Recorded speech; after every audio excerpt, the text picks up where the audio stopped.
Shifting time and realities is instant. I want to share with you, one of my clients recently told me that she was taught that you had to affirm or do imaginal acts or do imaginal scenes in order to shift realities. And we actually shift time and realities instantly. And I want to get into a little bit more depth on both of these topics of shifting realities and how we can actually make time malleable for us. I want to give you a fun story that happened to me and my friend on my recent trip, and how we were able to do that. So stick with me. You're going to love these stories in this video. But for those of you who are new and returning, welcome. My name is Rose, and welcome to The Rosey Life, where we help you free your mind and follow your heart so you live a life that you love. If you're interested in working one-on-one with me, you can go to RoseyLife.com. I also have the Rosey Life course in community, where we meet every week and I answer live Q&A, and that also has 12 lessons that shift your focus from external to internal. And lastly, I have my new course, The One, that dives deep into understanding imagination. This is foundational, you guys, at understanding why techniques work, why we can have whatever we want. Understanding that really helps you feel empowered and free, and it helps you really understand that you can have everything because there are no limits, versus just jumping into techniques and jumping into different processes. You're just like waiting around for them to work like a vending machine, right? But when you understand why, the why behind all of this, and you guys, this is the why is why we have desires. The why is why we're waking up to our power. The why is the reason why everything is. And that's the whole purpose, is we're all here waking up to understand who we are, to remember who we are. And that is what you want to really put your focus on, and understanding why is all this working. And that is why I made the one course, to understand what imagination is and why this all works. Okay, so that's more of a really strong foundation course, I'd call it. And it's for people that are new manifesting, or if you've been understanding. I've worked with people that have been studying the law in Course in Miracles, Neville Goddard, for years, up until like 25 years. And when I've spoken to them about basic things like imagination, they really didn't have an understanding, but they had a lot of knowledge about different teachers. So understanding this foundation is so key, and then you build on that. Okay, so I wanted to talk about this because about instant shifting realities and instantly having time move, okay, or work for you.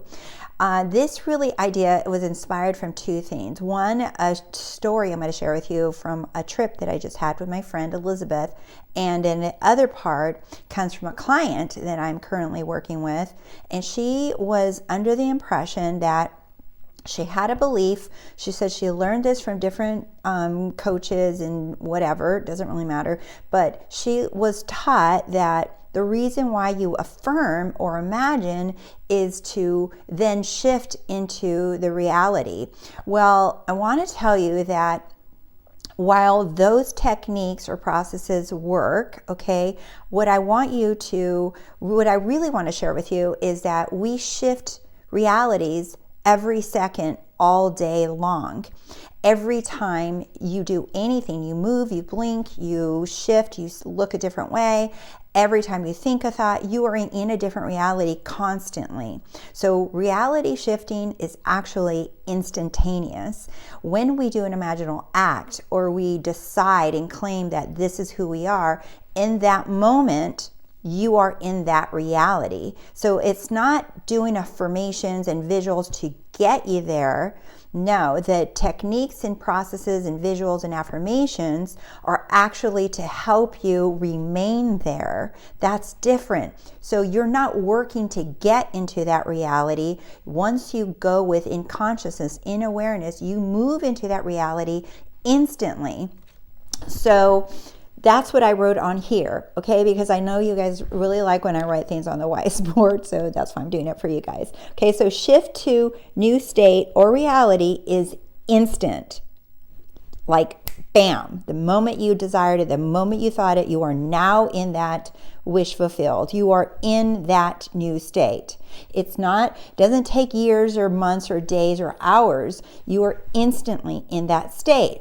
But what people experience of the falling out of it and going back and forth feeling of it, they think they're falling back and forth out of it because they think they have to maintain some sort of feeling like happiness or excitement or joy, that they have to feel that, and if they're not feeling it, that they're not in that state.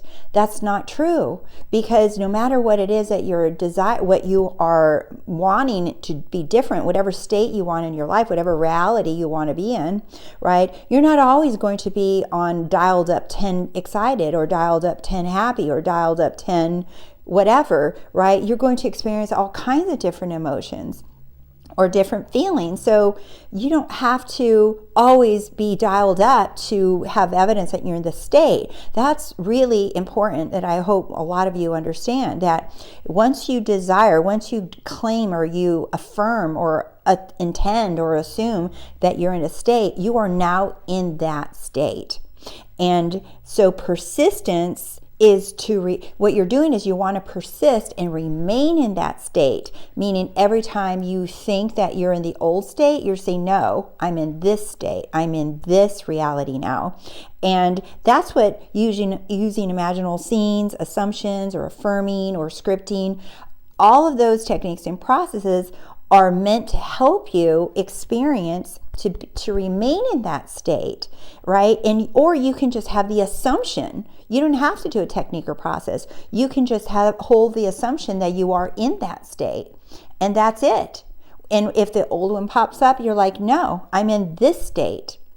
I already said, I decided I'm in this state. This is where I am. And then that is where you want to persist in remaining. But shifting states is instant. So is time, right? So time is not even real. It's something that it's a belief that we created. It is a belief that you can choose to hold on to or not, or you can enjoy time so that you can enjoy your experiences that you manifest, right? But understand that time is also malleable and it's also instant. So I wrote here that time is irrelevant because time is so malleable. You can change it. So I want to share the story, and I quoted here, we are on that plane already. So my friend and I, when we flew out of Chicago to Palm Springs, we had to stop in Las Vegas, and we had already seen that we had an hour-and-a-half layover in Las Vegas. So we landed in Vegas actually a few minutes early, and we both said, oh cool, we even got here a little early. And before we get off the plane, we were already talking. Well, when we get together, we talk a lot. It was like nonstop talking, just giggling, laughing, just fun the whole time. So we're together, and before we got off the plane in Vegas, we have an hour and a half, and I said, cool. I said, I want to play a slot machine. I want to get a coffee. I need to go to the bathroom. I want to get something to eat. And she said she needed to get something at one of the little airport shops. And I said, cool. I said, well, we'll have enough time. And we listed off the things that we wanted to do in the order of them even. So we get off the plane and we start knocking them out. We get the coffee. We go to the bathroom. We get something to eat. We even played the slot machines. And she got her the thing that she needed at the store. And then we turn around and we look at what time it is, and then we're like, okay, well, let's look at the gate. And on our ticket, we thought our gate was like C in Concourse C19, because that's what the ticket said. And we look up to see where our flight to Palm Springs is, and it is in a different terminal. We're in Terminal C, and our plane is in Terminal B. So it's a whole different, not even in the same terminal, it's in a whole different terminal. We look at our gate and we're like, oh my God. So we thought we were at C19, and we're standing there and we're like, no, there's no flight to Palm Springs here. So then we look, and the monitor said Palm Springs flight is boarding now. And then we saw that we had less than 15 minutes before the flight was due to take off. So we were like, we didn't even know where Terminal B was. We were in Terminal C, and we're like, oh my God. So we started running to the other terminal. We were first trying to figure out how to get to the terminal, and then we just kept running. And when we started running, just 2 minutes into running towards Terminal B, they started paging both of our names in the airport. And they're calling for us, both of us, our names. And then we started laughing uncontrollably because we had never heard our names paged over the intercom in the entire airport. So we're trying to run. We are laughing because we hear our names being called. And I'm I had some kind of allergy cough. So I'm coughing at the same time. I'm coughing, I'm trying to run, I'm laughing, we're dragging our bags, and these hallways are so freaking long. And we thought, oh my God, we are never getting there. It's so long. And Elizabeth screamed out, she said, we are already on that plane. And I said, yes, we're on that plane. No, we are vibing too high. Nothing is going to get in our way. We keep running. So we finally get to Terminal B, and they're saying that the plane is leaving in 5 minutes, okay? Because it took us over 10 minutes just to run over there, and we're out of breath, we're sweating, and we're still not at the gate. We're only in Terminal B, so we still have to run and find the gate. And these hallways, you guys, are enormously long, and we couldn't even see the end of where a hallway would end. And when we finally get to Terminal B, Elizabeth turns around, looks at me, and she said, oh my God, I left my carry-on back at the slot machines. So that was, you guys, that was a 10-minute run, okay?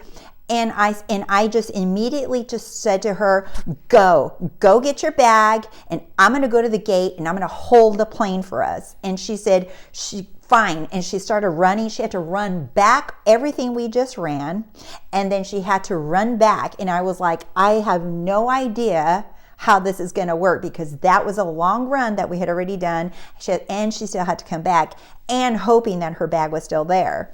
So we split up, and I run to an agent and I say, hey, I need your help. They keep paging us. Can you please call the gate and tell them that we are running as fast as we can right now, because we had no way of letting them know that we were coming. So he says, yes, go. So I'm running, and it's still far for where the gate is from where we split up. So I'm running. I finally get to the gate, and the agent's there. Everybody's already boarded the plane. We literally are the only two people that were missing. And I told the agent, I said, I'm here. I thought we were at C19. And he said, no, that's your position in the line, because it was Southwest. He said, that's a position in your line. He said, your gate right here says B, whatever it was. And I was like, oh, okay, our bad. And so here I am. I'm carrying my Starbucks. I get on the plane. I tell him, I said, my friend is running her butt off right now. She is on her way. I said, she is panicking and she's on her way. And he said, okay, just get on the plane. So I get on the plane. Everybody's sitting there smacking their gum and going, oh my God, who are these people? I sit down, and I'm sitting there holding my Starbucks, holding the plane up, and I'm just sitting there going, come on, Elizabeth, you got this, you got this, you got it, you got this. And she texts me, she's like, I got my bag, I'm running. And I said, okay, run, girl, run. They're holding the plane right now. So they're and she starts running, okay, but then it's 5 minutes goes by, 10 minutes goes by, and I'm just like, oh my God, where is she? She's nowhere to be found. And finally a gate agent comes on the plane and pages me, and he says, is Rose is Rose on this plane? Could you please? And I'm like lifting my hand, and everybody on the plane turns around and looks at me, and I'm like so embarrassed. And then he says, could you please call your friend, because we don't see her, we need to know she's coming. And I said, sure. So I get on the phone and I call her, and she doesn't answer her phone, and I'm like freaking out, and I'm like, oh my God, what do I do? I said, all right, I'm just going to get off the plane because I am not leaving her behind. So I grab my Starbucks, grab my bag, and I start walking off the plane towards the front of the plane. And they're like, he's like, is she coming? And I said, I called her. I know she's running here, but if she can't come, I'm not leaving her. And the moment that I say that, here she comes down the gateway. And they said, is that her? And I said, yes, that's her. So she runs on the plane. And she gets on the plane. She's sweating, right? And we are like panicking and laughing at the same time, and everybody around us is like looking at us like, oh my God, like they're holding up the plane. And literally the plane took off just a couple minutes after its takeoff time, I think, and we are just laughing and high-fiving each other. We're just like, it didn't matter. So then we get to Palm Springs, because it was just a 30-minute flight. Then we get to Palm Springs, and when we land, the pilot comes on and says, it's just going to be, he said, folks, it's just going to be a few minutes before we get to the gate, because we actually landed 15 minutes early. We look at each other and we start busting out laughing, because we thought we were late. We thought we were holding up the plane. We thought everyone was going to be late because of us. And then we think about what we did. We did everything we wanted. We didn't even know where the hour and a half went by, but we did everything. People are on the plane sitting for us, and we're over at the slot machines, and we had no idea what time it was. So my point is, when we declared, we are on that plane, and I said, nothing is messing up our vibe. We are on that plane. We are on that plane. That was the statement. That was the reality that we shifted to, that we would be on that plane no matter what the circumstances look like. And when Elizabeth afterwards told me, when she was running back, she said, Rose, I swear, I didn't feel like I was going to be able to make it. I was running so fast, and I thought I was going to puke. And she said, there's no way. I'm just going to have to miss this flight. There's no way. She was just kept thinking she was going to give up, but something kept moving her. Do you see? This is your higher self. Even if you feel like you're going to give up, your higher self carries you and still moves you, so that whatever you claimed has to be, period. Do you see that? No matter what, your higher self carries you. Even if you doubt, even if you feel like giving up, your higher self carries you to carry out that last assumption that you declared. Because if you don't, it's okay if you feel like you're doubting. It's okay if you feel like you're going to give up, right? It's okay. Even if you do that, you having that assumption, because your assumption, that is what your reality is. Your story, what you tell yourself, is your reality. So even everything that worked against us, we got to do everything we wanted at the airport. Everything worked out perfectly.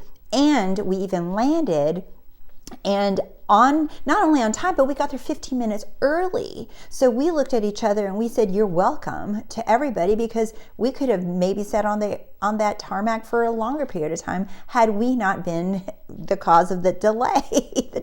It didn't matter. The time worked in our favor. And really cool, we got to the airport and we had a rental car already booked, and I told her, I said, I always get upgraded. And we get up there and we didn't ask. We booked, and he said, I'm going to hook you guys up with a convertible. And I said, there you go.